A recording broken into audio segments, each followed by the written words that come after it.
guys, here are the questions. Reflect. How did the school life change for Kara since she first posted the Landry news? Second question. Reflect. How did Mr. Larson's teaching style differ in Chapter 12 than in previous chapters?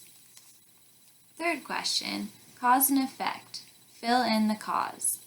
Effect. Kara's classmates approached her desk and Kara, Joey, Ed, and Leanne divided up work for the students. There's my cat. Okay, look out, bud. Alright, Chapter 12, Growth Spurt Doesn't Hurt. On Tuesday afternoon, Mr. Larson called the class to order. He wrote 3 words on the chalkboard from left to right: positive, neutral, negative. Mr. Larson said, "An editorial writer has only got a little bit of space, so every word has to be chosen for power." Tapping the board as he said the key word, Mr. Larson continued, The words a writer chooses can be positive, negative, or neutral. Is the writer building something up?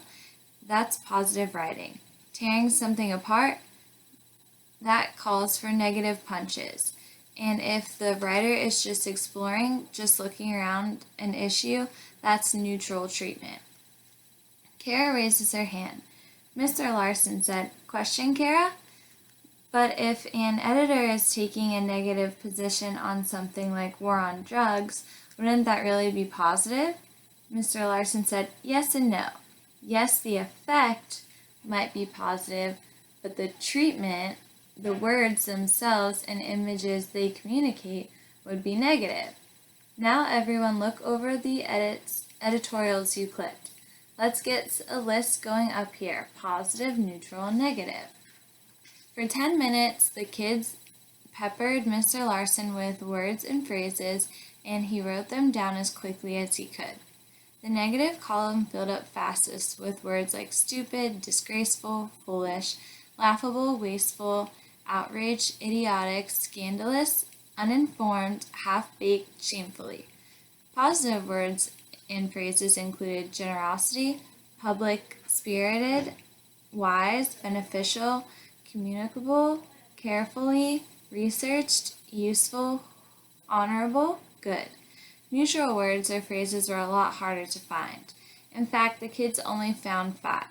Apparently, clearly, not certain, understandably, presumably. Then Mr. Larson led a rousing class discussion, more like a shouting match, about which kinds of editorial treatment was best. Everyone finally agreed that there were times and places for all 3 kinds. Reaching over to his desk, Mr. Larson grabbed a sheet of paper and taped it up on the chalkboard. The class hushed. It was a copy of the Landry News.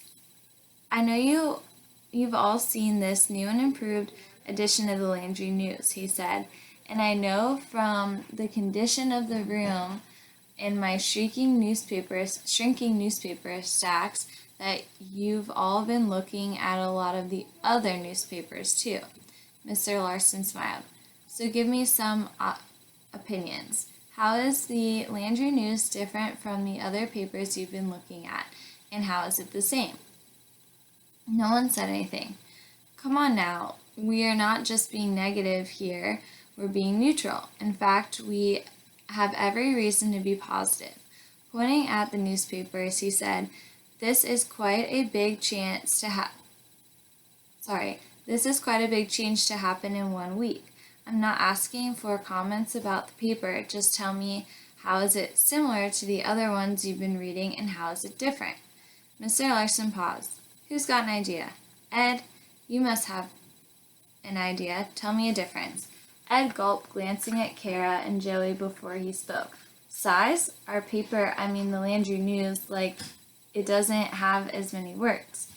"Size. Excellent, Ed. Size." Mr. Larson wrote the word on the board. "Now someone else, Mr. Larson, another difference." Leanne? Leanne was ready.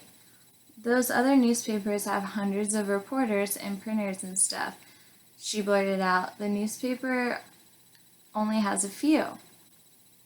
And that broke things open. In just a few minutes, there was a long list of differences, things like advertisements, a purchase price, color picture, comics, gossip columns, advice columns, world news. Then came a list of similarities. It covered all the basics. The Landry News had local news stories, it had reporters, it had writers, it had black and white pictures, it had an editorial, it had readers, and it was interesting just like the other papers. Looking back and forth from list to list, Sharon raised her hand. Mr. Larson nodded at her. Sharon? She said, well, why couldn't the Landry News have more of those other things in it too, like columns and comics and stuff? That's a fair question, said Mr. Larson, but I can't answer it. You all miss another similarity that the Landry News has to those papers. The Landry News also has an editor-in-chief, and if you've got questions about changing the Landry News, you'd have to ask her. All eyes turned to Kara. She was sitting on a desk, one foot on the chair and the other leg crossed, sharp chin propped on her fist, with elbow on her knee. She looked like a famous statue, the thinker, but thin, with her brown plaid skirt covering her skinny knees and her ponytail flopped to one side. She could feel color rising in her cheeks. Mr. Larson was asking her to make the decision. Kara Landry, the editor-in-chief. The first thought that flashed through her mind was how much fun it would be to tell her mom about this at supper tonight. A lot happened to Kara in the last 10 days. Less than 2 weeks ago, Kara Landry had been the invisible girl. Now every kid and every teacher in school knew her name and her face. The Landry News used to be something Kara did completely on her own, something with a single voice and a single vision, an extension of her own thinking and her own two hands. To make the newspaper that Mr. Larson had taped up there on the chalkboard, Kara needed the hands and eyes and ears of others. She had made new friends, and they had all worked and laughed and then argued and thought and then laughed again. She had seen how good it made all of them feel to make the newspaper together. Kara didn't feel famous, but she felt was useful. She felt needed, and she liked it. And if just having 4 or 5 kids to help with the paper could make it much better and that much more fun, could it hurt to have the group get bigger? Kara straightened up and looked around. Then she smiled, a warm, inclusive smile that made her whole face shine. The editor-in-chief said, if it's going to have more features, it's going to need more writers, reporters, more typists, more of everything. And it's not all that easy or fun. Just ask Leanne or Joey. So whoever wants to help, come back to my desk. The deadline for the next edition is this Friday, and it's a short week. The whole class followed Kara back to her desk and in the corner, and soon Joey and Ed and Leanne were helping Kara figure out how to divide up the work. Left alone at the front of the room, Mr. Larson turned around and slowly pulled up his copy of the Landry News off the chalkboard. Sorry, it's my cat. Let's see where we were. Sitting at his desk, he carefully peeled off the piece of tape, then pulled open the deep drawer on the bottom left and took out a new file folder. With a green marker, he wrote the Landry News on a tab in neat block letters. He folded the newspaper sheet exactly in half and folded into the file folder and tucked it into a drawer. By this time, the noise in room 145 had reached a level that would have stunned or possibly paralyzed any other teacher at Denton Elementary School. But Mr. Larson heaved a satisfied sigh, poured himself a cup of hot coffee from his big red thermos, smiled, leaned back in his chair, and opened his other newspaper to the sports section.